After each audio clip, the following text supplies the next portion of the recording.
Welcome to another episode of Pavvo's Play-by-Play. Today I'm going to be taking you through one of the latest release. In fact, it just released last night, the 28th of May. It's called Battleheart Legacy. Battleheart Legacy is actually based, not really based, but it's created by the same people, Mika Mobile, that created the first Battleheart game. This is sort of like a follow-up. It uses not really similar mechanics, but it's an RPG this time. It's a full-fledged RPG, so it's kind of different from the previous Battleheart. Okay, I'm saying it first, I really like this game. The amount of depth that goes into the character creation, or rather how you level your character, is really good for a mobile game. Okay, let's just dive into it.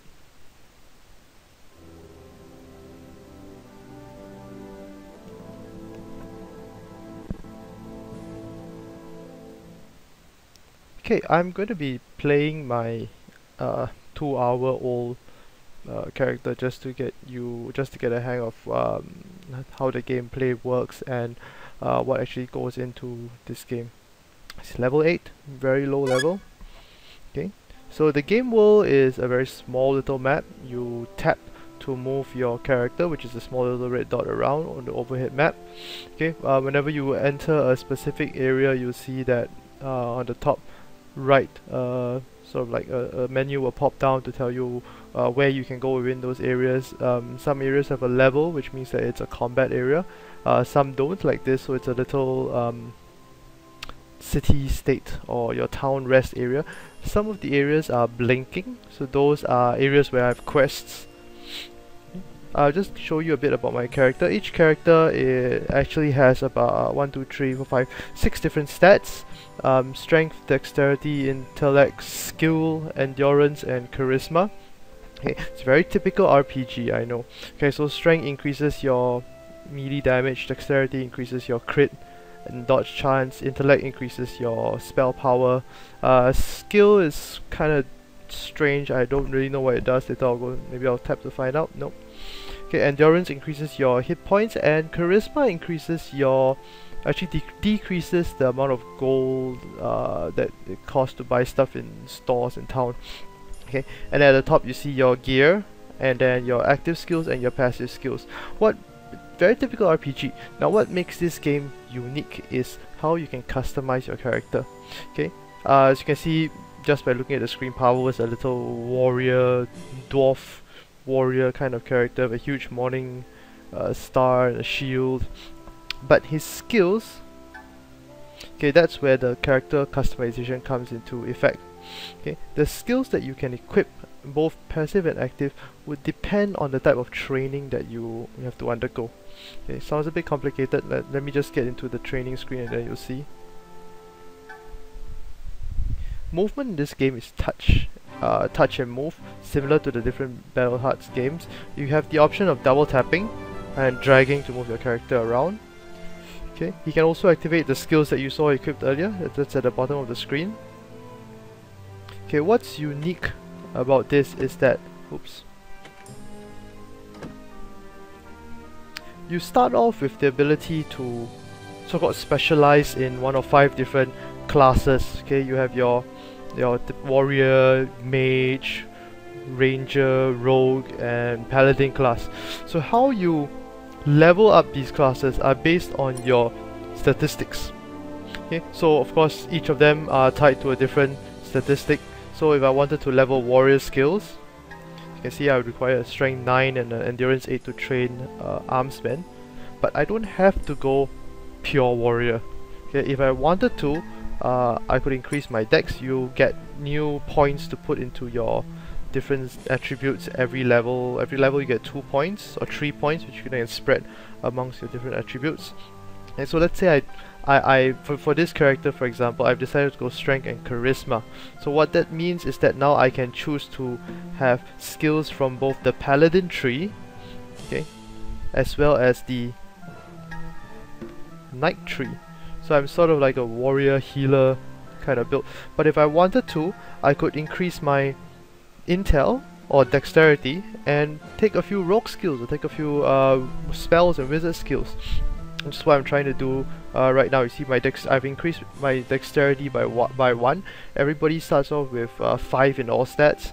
Okay. Why I do that is because other than these 5 different starting characters, you also have the chance to unlock different character classes, and these are based on a combination of stats. So let's say, for example, this guy in purple here, he's the bard. Okay. He requires dexterity and a bit of skill, which is why I leveled up my skill. Okay, and once you get the dexterity and charisma, sorry. So once you've got the prerequisite, you're able to buy skills from each of these different trainers. Okay, this girl's here, the monk trainer. So she's strength dex. And I don't know how many other different characters there are because I've only unlocked a few. Here's the ninja. Okay, so he's strength, dex, skill, which is what I'm aiming for the next time I level, because I only need one more strength and one more dex and one more skill. Okay, and what that allows me to do is dual wield, so I'll be a dual wielding knight paladin. There's also the witch. Okay, which is an intel endurance warlock type of character. Okay, so that's the cool part about this game. You're not really stuck on one particular archetype. You could specialize. For example, if I wanted to, from the start I could have gone pure strength and gone down the knight path, or pure charisma and gone down the paladin path. But instead, I choose to diversify, and that's the main draw of this game. You can actually diversify your skills and your stats to cater to your playstyle. Okay, so what does that mean?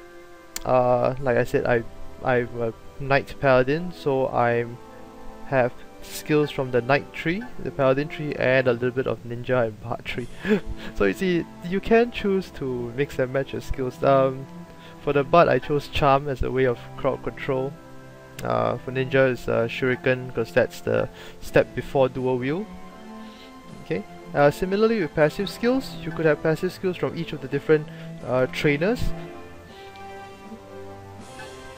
So it's the character creation in this game is really open-ended. Right now, I don't think there's a way to respec your attributes, but the developer did say that there's a new game plus mode, which upon completing the game you will restart a character and keep your gear.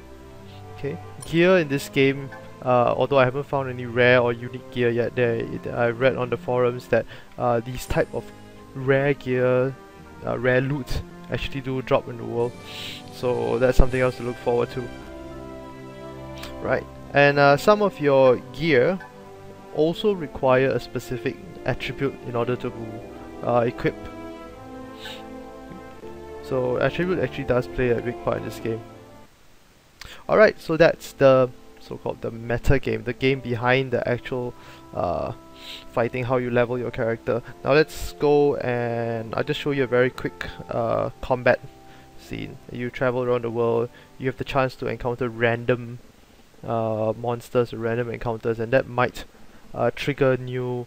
That's how I got my ninja, not to spoil anything, but it was a random encounter. So you might be able to get special trainers or special equipment this way. Okay, so if you go to any of the white dots here that are not a city area, you'll be brought up with this menu, which you can then choose which part of that particular area you want to explore. So I've unlocked 2 different portions, a campsite and Razor Clan's camp, which I don't think I'll be able to do right now. It's level 13. So I'll just plow through the campsite really quickly. Okay, so if you played Battleheart before, okay, the gameplay is very similar. Okay, you tap to move along the ground, tap to attack, and by default you attack whichever one's nearest to you, and you can use your skills below. So I can cleave, punch here. Okay, I've got a heal spell too, so yeah.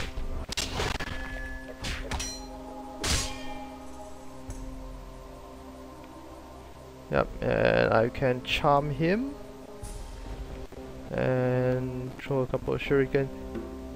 Campsite's pretty simple, the playstyle, because it's your typical hack and slash, but you'll later on in the when you level, you meet a lot more different types of enemies. You'll meet shamans that heal. You'll meet skeletons that raise themselves from the dead. Okay, you'll meet people that poison the ground. You have to walk around. So it's really active gameplay. It's not your you know, you really have to pay attention to what's going on in the screen. There's a lot of things you can do. I'm just gonna charm this guy.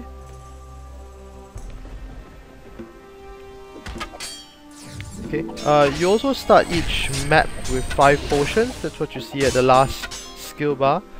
And these don't get refilled until the end of the match. So once you're out of potions, you have to either try and survive as much as you can, or just die. Penalty in this game is not as harsh. You don't lose experience points when you die. You instead lose a little bit of gold. Gold can be hard to come by, but you can just grind your way through it. Oops, charm this guy. And come up our shurikens.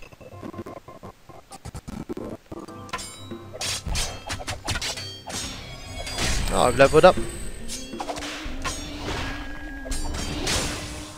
Alright, so once you leveled up, you could add skill stat points to your attributes. I won't do that now. Probably gonna go back to town and see what I need to get the dual wield. I can't remember, and then I'll just level that up and probably put a few more in strength so that I can get a warrior skill next, or the knight skill next. Let's use another town. Charm the archer. Heal. So yeah, depending on the type of specializations, you can see if I've chosen to go the ranger way, I'll be playing a lot more range. I do have one range skill, which is my shuriken. Yep, quite heavy on the damage there.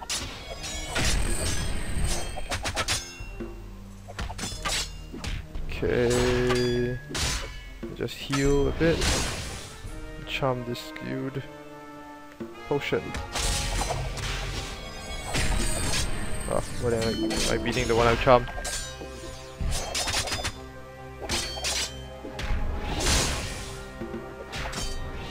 Okay. I think that should be the end of the map. One more area, I guess. Yep, that's it. Okay, so every end of the game map, you get a little chest and you get some loot. As you can see, the energy ring. And once that's done, you'll be able to exit back to the main map. Okay. Of course, there are certain quests that you have to do, like there's one which I've got to go kill the worm that is residing in. Oh, that's quite hard because he's like a mini boss and he summons ads, and you gotta be careful of where he shards the ground. So I'll leave that for another game session. Alright, so that's Battleheart Legacy. It is a random encounter. Let's just play this. Okay, so sometimes you get really cool random encounters, and these are the shamans which I've been telling you about. Okay, I'm just gonna charm this big orc so that he'll beat this guy while I take care of his shaman buddies right here. So they get to heal each other, so it's always a good thing to take them out first. And they also drop poison clouds on the ground. Yep, no problem. And shuriken to finish this guy off. And a hammer of justice. Alright. Come on. Let's get out of this map. Very polished game. Graphics are amazing, the sound is it's very crisp and very clear. Alright, and that's Battleheart Legacy. It works on the iPad and my iPhone. That's another good thing about this game, is that you could actually save your progress to the cloud. So you could go back to your phone and retrieve it from the cloud, and just continue where you left off. Okay, that's Battleheart Legacy. Awesome game. It's the game of the week, game of the month. So far, other than Hearthstone, this is the only game that I've been raving about when people ask me what games do I play on the iPad. Okay, so yeah, I'll put up a link to download Battleheart Legacy, and check it out. It's $4.99 on the App Store. And until next time, thanks for watching Pavvo's Play by Play.